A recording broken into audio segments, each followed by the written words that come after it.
Gibase sa aktual nga mga panghitabo nga nahisulat diha sa basahon ni Mormon, lain nga tugo ni Hesukristo.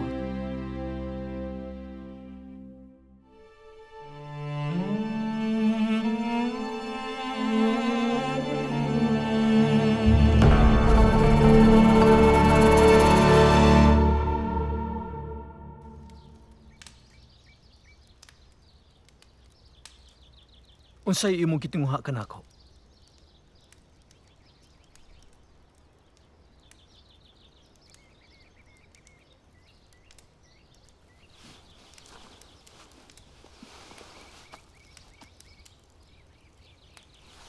Tungod ba sa imong nadungog nga napanalipdan ang imong mga sulugoon ug mga panon?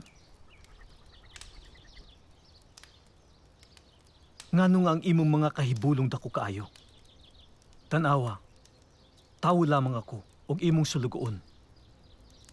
Busa, unsang imong gitinguha nga matarong akong buhaton? Kinsa ka?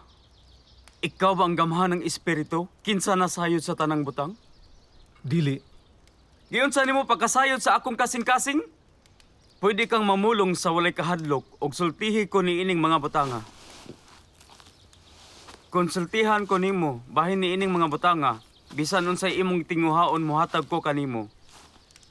Kung kinahanglan ako mopabantay kanimo sa akong kasundaluhan, apan nasayod ko nga mas gamahanan ka kaysa tanan. Bisan unsay imong tinguha kanako, akong ihatag kanimo. maminaw ka ba kung sa unsang gahom ako mibuhat ni ini mga butanga? Oo. Moto ako sa tanan nimo nga pulong.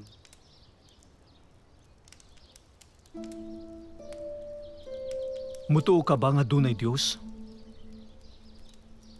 Wala ako mahibaloon sa kana. Mutuo ka ba nga dunay gamhanang espiritu? Oo. Kini ang Dios. Mutuo ka ba nga kining gamhanang espiritu nga mao ang Dios? Milalang sa tanang butang nga anaa sa langit ug yuta. Ako motoo siya ang milalang sa tanang butang nga nia sa yuta. Apan ako wala masayod sa langit. Ang kalangitan maoy dapit diin ang Dios nagpuyo ug tanan sa iyang balaang mga anghel. Kininaaba sa ibabaw sa yuta. Oo. Ug nagtanaw siya sa ubos sa tanang katawhan.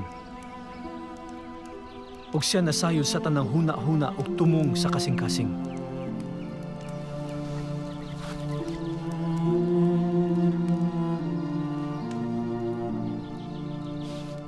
Mito ako sa tanan nga imong gisulti.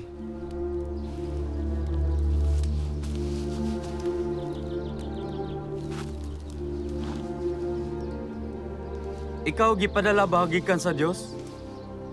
Tao, ako.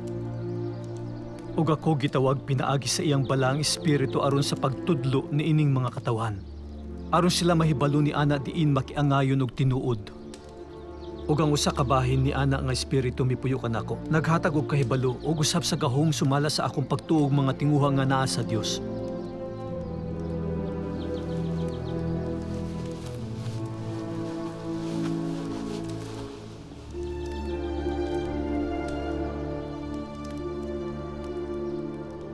Gusto ko nga ikaw motudlo kanako.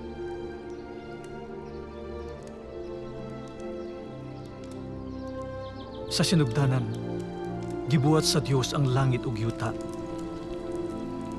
Gibuhat sa Dios ang tawo sa iyang kaugalingong dagway. Sa dagway sa Dios gibuhat niya sila. Lalaki o babayi, siya mibuhat kanila. Ug nakita sa Dios nga kini maayo. Ug human si Adan ug si Eva makakaon sa gidili nga bunga, gihingin lang sila gikan sa tanaman sa Eden. Ug ang Mesiyas moanhi sa kahingpitan sa panahon aron siya motubos sa anak sa katawhan gikan sa pagkapukan. Ug siya mohalad sa iyang kaugalingon sa usa ka sakripisyo alang sa sala. Ug siya pagatawgon og Hesukristo, ang anak sa Dios.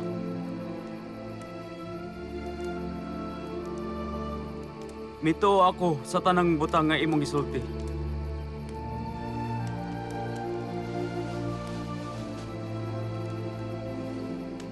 O Ginoo, maluoy ka.